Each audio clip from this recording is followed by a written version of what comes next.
Video में। तो friends, आज हम लोग जो है देखने वाले हैं कि भाषा अधिगम में व्याकरण क्या होता है, व्याकरण का क्या भूमिका होता है और जो है व्याकरण कहते किसे हैं।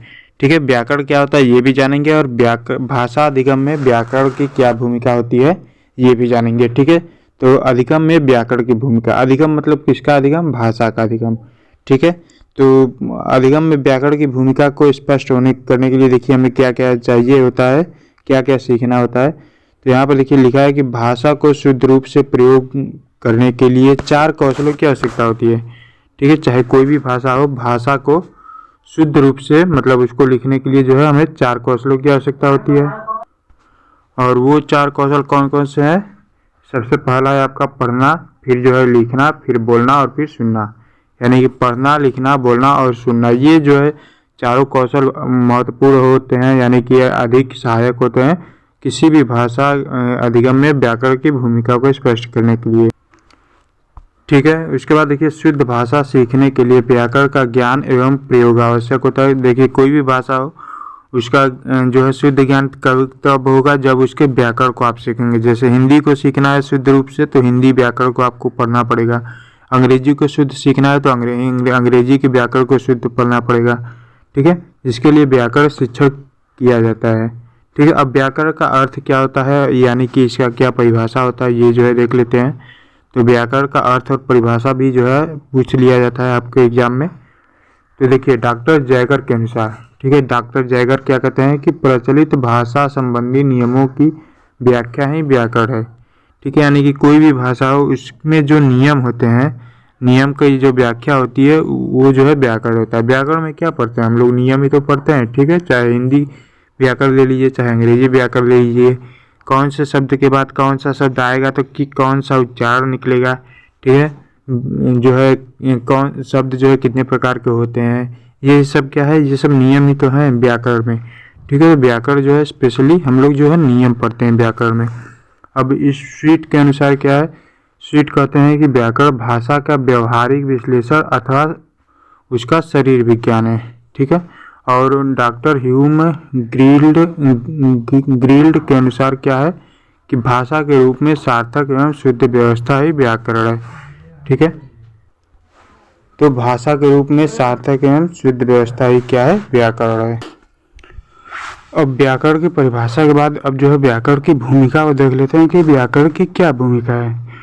ठीक है, तो व्याकरण की भूमिका क्या है, व्याकरण के नियमों का ज्ञान छात्रों में मौलिक वाक्य संरचना की योग्यता का विकास करता है, शुद्ध रूप से लिखने तथा बोलने के कौशल का विकास करता है। यानी कि व्याकरण क्या करता है, छात्रों में मौलिक वाक्य संरचना की योग्यता का विकास करता है और शुद्ध रूप से लिखने तथा बोलने का विकास करता है। ठीक है, व्याकरण और क्या करता है, विद्यार्थियों में भाषा की अशुद्धता को समझने की शक्ति का विकास करना। ठीक है, यानी कि व्याकरण जितना अधिक आप पढ़ेंगे उतना ही शुद्ध उच्चारण और शुद्ध जो है अर्थों को समझ पाएंगे। ठीक है, फिर जो है विद्यार्थियों को शुद्ध उच्चारण की शिक्षा प्रदान करना। ठीक है, यानी कि जितना व्याकरण आप पढ़ेंगे उतना ही शुद्ध उच्चारण कर सकेंगे, तो सिंपल सी बात है। फिर जो है व्याकरण से भाषा का शुद्ध प्रयोग सीखना तथा भाषा में दक्षता प्राप्त करना। फिर जो है नेक्स्ट देखिए विद्यार्थियों को विभिन्न ध्वनि का ज्ञान देना, छात्रों को वाक्य रचना के नियम एवं विराम चिन्हों का शुद्ध प्रयोग आदि का ज्ञान कराना। फिर जो है आपका व्याकरण के बिना स्पष्ट संचार अनुभव असंभव है। ठीक है, फिर जो है आपका व्याकरण विधियों को शुद्ध सूक्ति, लोकोक्ति, मुहावरे आदि का अर्थ निकालने के योग्य बनाता है ना। यानी कि कुल मिला जुला के व्याकरण, आप जितना ज़्यादा व्याकरण का आपको ज्ञान रहेगा उतना ही आप किसी भी भाषा को एक्वायर कर पाएंगे या फिर उसके शुद्धता को आप जो है जान पाएंगे और शुद्ध भाषा का प्रयोग कर पाएंगे। फिर जो है आपका व्याकरण के द्वारा संप्रेषण तथा लेखन कौशल का विकास भी होता है। अब ये कैसे होता है, देखिए संप्रेषण तथा लेखन कौशल के विकास में व्याकरण की भूमिका का बहुत ही महत्व है।